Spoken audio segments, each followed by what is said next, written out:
మాట చెప్పిన, పాపం చేయడానికి నీ నా పెద్దవాడు చిన్నవాడు సేవకుడు విశ్వాసి బిషప్ రెవరెండ్లు 22 ఏముండదు.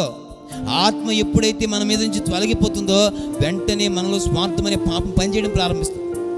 ఎప్పుడైతే దేవుని చిత్తం నుంచి బయటకు పక్కకి తప్పుకుంటామో, ఆలోచన నుంచి, ప్రార్థన నుంచి, వాక్యం నుంచి, ఉపదేశం నుండి మనం ఎప్పుడైతే తప్పుకుంటామో అప్పుడే మన మీద పాపం ఏలుబడి చేస్తుంది.